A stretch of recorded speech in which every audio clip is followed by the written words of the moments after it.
हम अपन वाला गाड़ी गे तोरा हाईवे पर चलैबो छौरी हम अपन वाला गाड़ी गे। अपना के बुझे नहीं खेलाड़ी रे देबो हम गे और तोरो खाड़ी रे। तोरा हाईवे पर चलैबो एक दिन हम अपन वाला गाड़ी गे तोरा हाईवे पर चलैबो एक दिन हम अपन वाला गाड़ी गे बुझनी।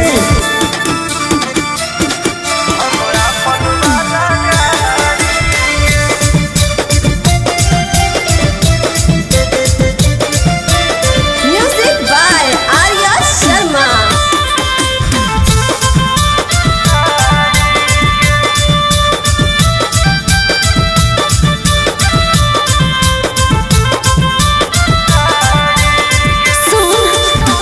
अपन जवानी पोला डाले तू बिरे करे अच्छा घर वाला जान नहीं माल बुझ के करे। अरे बस हरे करमी के तनो माना डाली देबौ हम मोबिल गे ले दे लगभी हमारा से लव वाला फील गे चेक कर ले।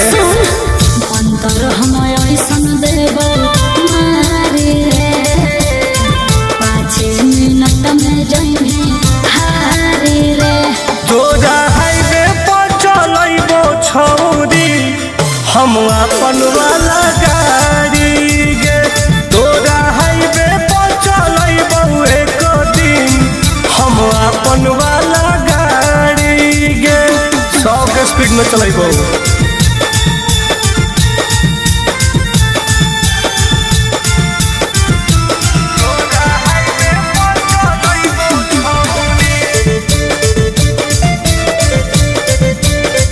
अच्छा निक नाही लागो हो को छोड़ा तोर रहो न रे नगवाले अमन काहे मारो हो खे फोन रे।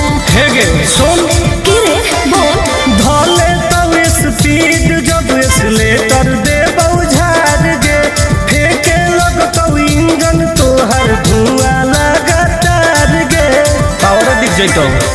आनंद प्रकाश सुनबे गारे रे धरमी जे टुनटुन आकाबारे रे।